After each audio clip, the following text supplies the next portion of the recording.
You're tuned to KSJE, Farmington, New Mexico, 90.9 FM. And now 103.3 FM, K277CR, Durango, Colorado. KSJE is supported by the San Juan Symphony, presenting The Majesty of Mozart, Saturday, November 5th at 7:30 p.m. in Farmington, and Sunday, November 6th at 3 p.m. in Durango. The concert features a combined 160-plus voice choir from Durango, Farmington, and Fort Lewis College, 4 soloists, and Mozart's Requiem Mass, his final musical statement. Find out more at sanjuansymphony.org. The Majesty of Mozart, November 5th and 6th. KSJE is supported by the Farmington Museum. What if you could jump into the world of wild kratts and swing through the trees like a monkey, or hunt like a dragonfish? Now you can. Wild Kratts, Creature Power, and Ocean Adventure Museum Exhibit, opening September 24th through January 7th at the Farmington Museum. Tickets at farmingtonmuseum.org.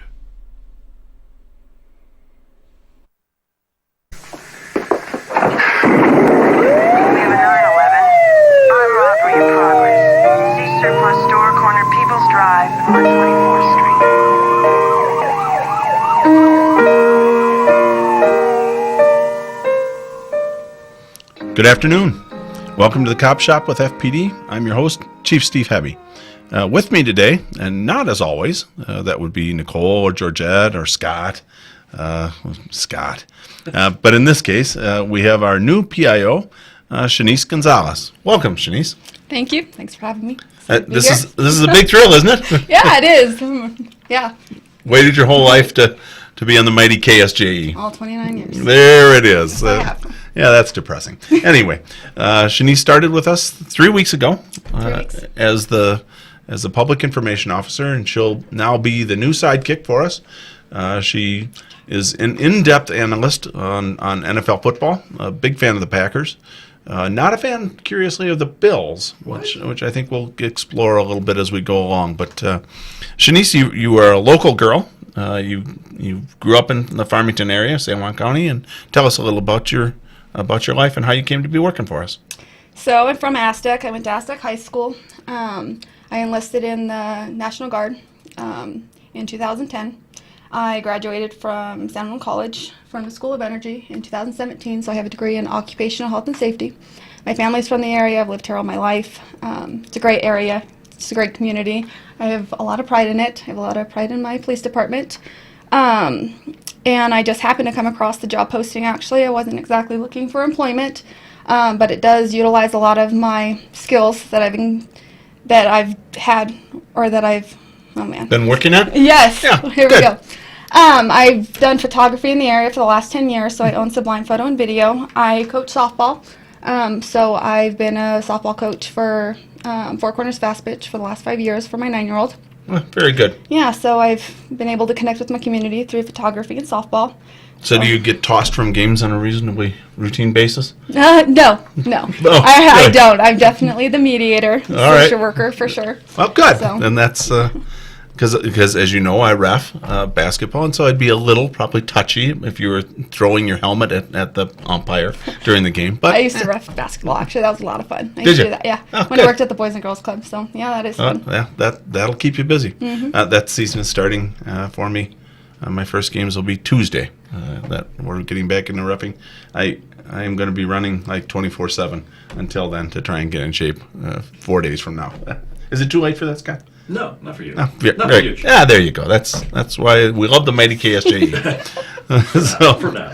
we have a bunch of things going on. The fall has been extremely busy for both FPD and the city, but we have a bunch of events coming up. Started with our National Night Out, which you had just come on Did. when we had National Night Out. So it was your first experience going to it? Yes, it was. And what'd you think of it? It was awesome, actually, and being able to see, like, people talking about where it started and where it is now has been pretty cool. The meetings and stuff, being able to see the community, being able to see the events and everybody who took part in that and made it what it was. It was awesome. Being Yeah. able to see the social media. I think this was our 4th or 5th one. I'm not sure anymore, but I know it's the first one we've had for a couple of years because last year's was a very small one. We didn't really publicize it very much, and so there wasn't huge crowds. The year before that, of course, was during the pandemic. It was shut down. So it had been a few years, but it really, this year was a great one. It was bigger than it ever had been. Lots of people came out, enjoyed seeing it. The fire chief, Robert, and I played some basketball with some folks, had a little contest. The mighty KSJE was out there booming live, thundering across the landscape. What did you think of it, Scott? Oh, I thought it was great. I thought it was, we wanted to be a part of it. It's a growing event. As you said, you were sold out this year. We wanted to be a part of it. We were able to do some live broadcasts from National Night Out throughout the evening, so that was kind of fun to show off our new equipment and bring folks in that maybe couldn't get there in person but could get there online. Yeah. I actually took that idea from Chief Heel over in Aztec. Right. He's done a great job with their National Night Out. Their crowds are huge. He really gets out, and then the citizens really come over and support that event. It's been really pleasing to me to see it build for us from the small event it kind of was when we got started to really this was a big event. And so I'm excited to see what happens next year. But there was your first time out and about. Did your daughter get a chance to come to that? She did not. She did not. Well, we got to get her next year. Yeah, definitely. I want to play her in basketball or something. Not softball, We are. I don't Yes, think. we were doing basketball too. Very, Volleyball. very good. Then this Saturday, so tomorrow, San Juan College has the Halloween Carnival, which goes from 2 p.m. to 5. No, I'm sorry, from 12 p.m. to 5 p.m. And Scott, why don't you plug that? I hadn't even heard of it, so I'm glad to hear you guys are doing it. We are, yeah. It's an annual event here at the college. A lot of the student clubs have booths set up to award prizes and candy and things along that line. They sell tickets, I think 25 cents a piece for folks to come in. So it's a fundraiser for these student clubs that are here on campus throughout the year. Very good. So they can do some things. And I know they are setting up the Henderson Fine Arts Center backstage area as a haunted theater to go through. Very good. That's opening tonight for students, and then the community can go through tomorrow. Okay. And, of course, there's the big Halloween costume contest, and that's why KSJE will be there tomorrow. We'll be broadcasting the costume contest on our streaming platforms for folks who can't be here in person to see some of the kids. It's all ages. I think it goes from just infant to adult.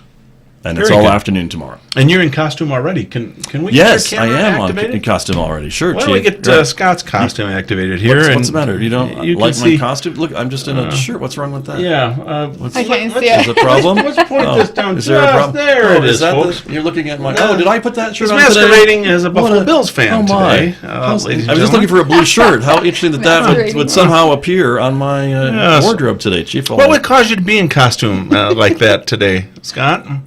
Is it, Well, I don't know. I don't know what would cause me to wear that today, Chief. I'm not sure. Let me think about that for just a moment. There might be a football game coming up this weekend.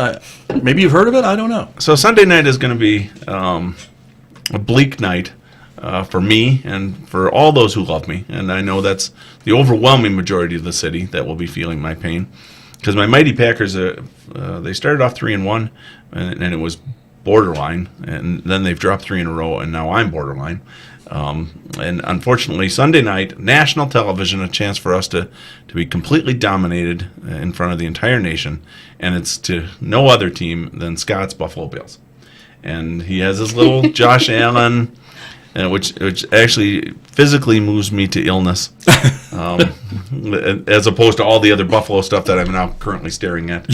I am always so quiet and reserved about my love for the Packers that I don't understand why somebody would go out of his way to antagonize me like this. But he has, and that's who Scott is. Now, for our radio audience who can't see the image, Chief, maybe you could describe it for the radio audience. No, I really can't, Scott. I'm having a vision problem.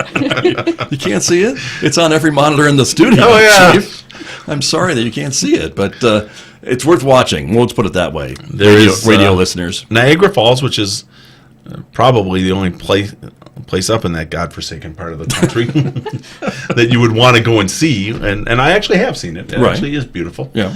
Okay. And he's got Aaron Rodgers standing at the base of Niagara Falls, and Now, Josh I Allen. hate to correct you, Chief, but Aaron Rodgers is in a barrel about to go over Niagara Falls. I actually didn't even see the barrel. It blended in. You're right. Okay. Just so He's in a barrel. He's going over Niagara Falls, and somehow Josh Allen is jumping. I think he's jumping from the Canadian side probably into the could be. American side Yes. of the, As Josh Allen is wont to do during a football game. as he's wont to do. Yeah, he kind of jumps a lot. So one of the things that when I was doing interviews for the P.I.O. position for us, that I found to be a real worthwhile question for us as an agency and as a profession is, do you know who Scott Michlin is?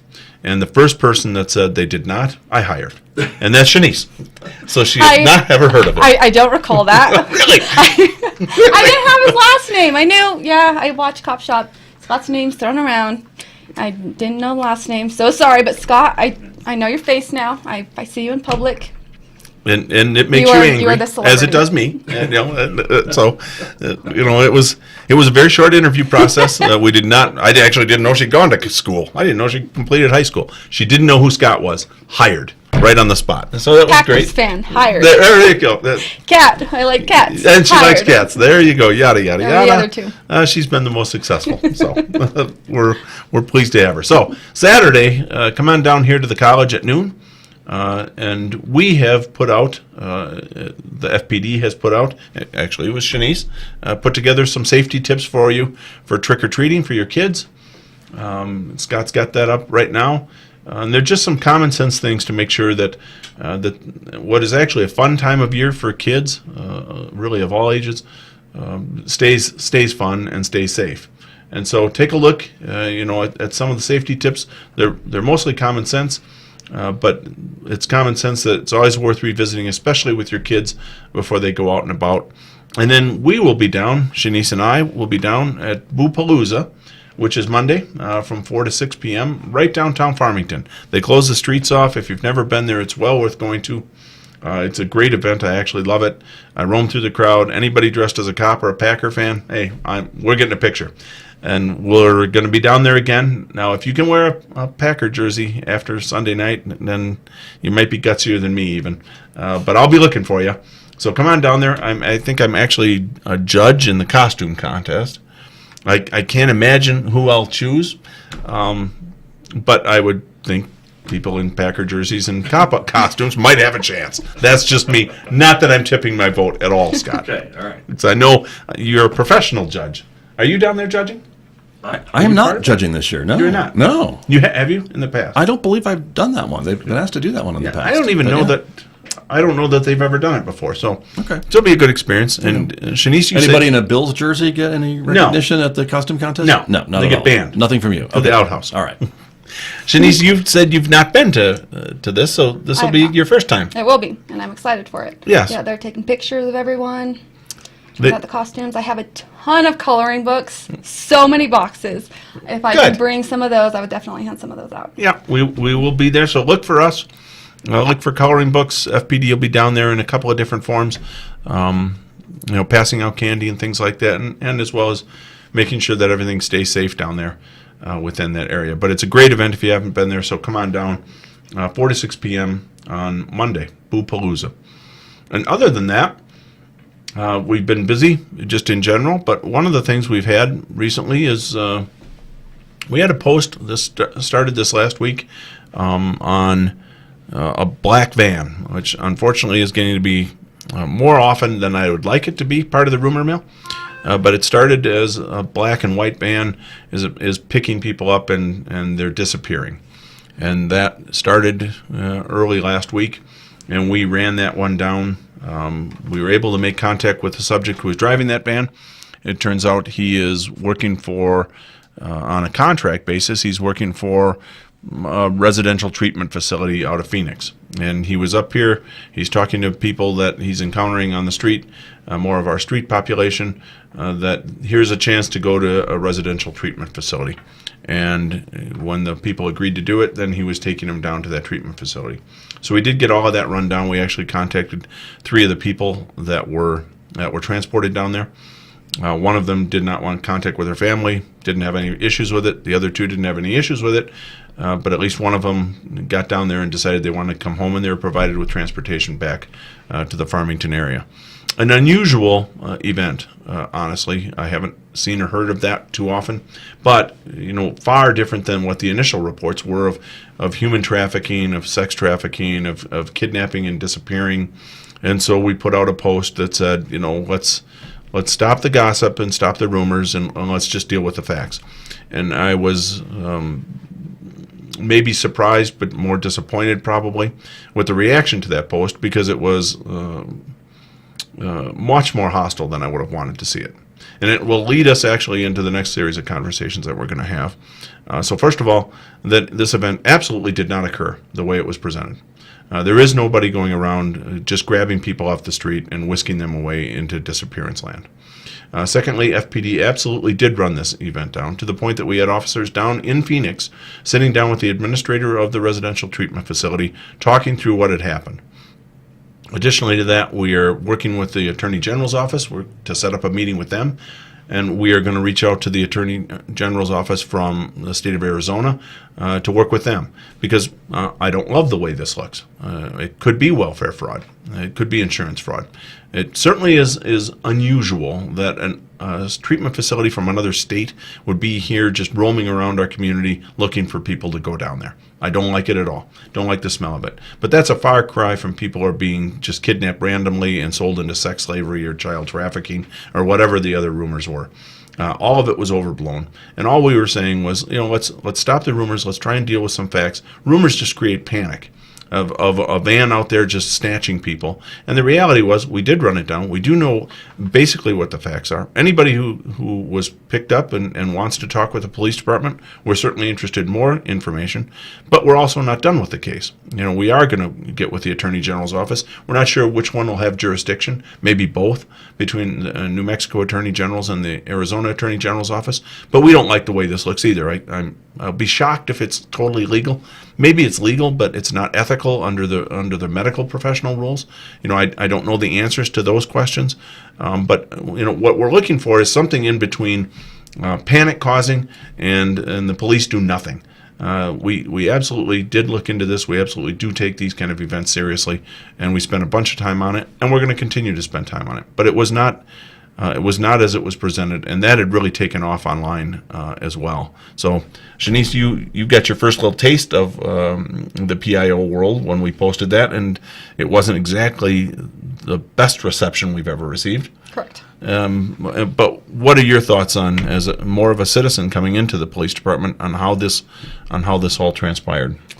I think we were trying to be super specific with the post. We were specific about the abduction and the trafficking, because that's what was happening in all the comments. People were jumping in on other people's missing persons posts and displaying that information, causing panic. So I think we were trying to be super specific. It was specific to a traverse. It was specific to the male that is making contact with the communities. It was specific to a certain company, and that was what we were trying to shut down the rumors on. Like everything else, other companies, like all the other insurance frauds that are happening, different abductions that are happening elsewhere, it wasn't a general post, it was a specific post. So I think people kind of took that and ran with it, which is what we weren't really wanting. Yes, we're looking into more information on everything, and we are interested in the insurance fraud, but it was trying to bring down that panic in the community is the reason that we put that post out. Yes. And, when you look through the comments, and if you haven't, we obviously leave them up on our Facebook page. You can find it. It's down a couple of posts now, but you'll see just some of them are colorful. Some of them are just outlandish, and a few of them are offensive. Some of the more offensive ones attack the FPD as we did not investigate it because we don't care that Native people are being kidnapped out of Farmington and are being taken away from here, and FPD is a racist place, and Farmington's a racist city. And honestly, I almost can't come up with how offensive that is and how ignorant it is, honestly. But it plays into the next one that I want to talk about, and that's, and Scott's got it all poised to go. It's the Officer Down Memorial page. And I was going to talk about that, and then this other topic came up, but actually the two blend together. Because as we're sitting around as a nation wondering how come we can't get more people in police leadership positions, why are departments struggling to get police chiefs, why are departments struggling to get officers, Because look at a few of those comments and ask yourself whether that's the job you want to be doing. When we've actually done a bunch of stuff behind the scenes, and in an area like this that's actually very supportive of law enforcement by and large, we can still post something that says this just isn't true, and we'd like you to slow down on the rumors, and then you wind up being attacked as we just don't care about whatever group of people it happens to be. We just don't care, and we're not doing anything about it. And honestly, it's not a shock to me that across our country we're struggling to get police officers, because who wants to do that job? Who wants to dive in and take that when there's the immediate response from the public, even in a friendly area like this? Truth is, I've been critical of some of the things that have gone on. The governor's given big pay raises to the state police, and that's been a sign of support for law enforcement. Baloney. We did not get into this mess of not having people being police officers because they aren't paid enough. We got into this mess because of the vitriol and the attacks on law enforcement and all of their motivations and all of the reasons that law enforcement and people working in it are bad. That's why we can't get cops. That's why we can't keep cops. We can pay them more, and that'll maybe draw in a little bit, but at the end of the day, it's the vitriol surrounding the profession that I have been openly critical of, and I'm telling you, that's the reason that we're struggling to get police officers, or to keep them. So Scott's got the Officer Down Memorial page up, and this is something we've talked about a little bit through the years. I wind up sending condolence cards to every officer that's killed in the line of duty. It was a bunch last year with all the COVID. But by and large, they were trying to get down to below 100. A few years ago, that was a big national campaign, get down below 100 cops killed. This year already we're at 53 cops shot to death in the line of duty, just shot to death. I think last year we were at 62. My guess is we'll be right around that same number. But you had 2 cops shot in Connecticut just about a week and a half ago. Another one followed up within days down in Mississippi. So if you ever want to take a look at what's going on in law enforcement and why maybe we're having some of the struggles that we're seeing, getting bodies and keeping bodies, take a look at the Officer Down Memorial page. It's well worth looking at. You'll see some stories of how these officers died. One of the condolence cards I did just the other day was a 22-year-old kid. He'd been off FTO like a month, and he's shot to death in a smaller town. Is my recollection of it. But that goes on across our country, and as a sign of where we're at as a country, Minneapolis PD, there was an article on them. They just graduated 6 recruits from the academy. Minneapolis is maybe 5-6 times what the Farmington Police Department is. We've got 7 kids, maybe 8 in the academy right now. They graduated 6. So that department is in massive trouble.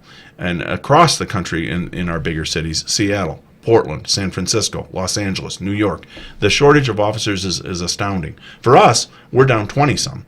The sheriff's office is down a little bit more than that. But this is an area that's rich with support for police. But now track back with me to that post that we had. When we have those kind of vitriolic responses to just information being put out, and to the assumption that the PD does not take things seriously, that we're that biased, that we don't care about our citizens, man, that is a rough world to be in. So I hope that you'll join me, and let's tone down some of the vitriol on social media. This event was important, and it was important to us. Other than that, I will tell you, come on out and see Scott tomorrow at the college. Come and see Shanice and I at Boopalooza on Monday, and vote. That election is coming a week from Tuesday. And Shanice, you get to go off. You wanted to sing a song on our way out, didn't you?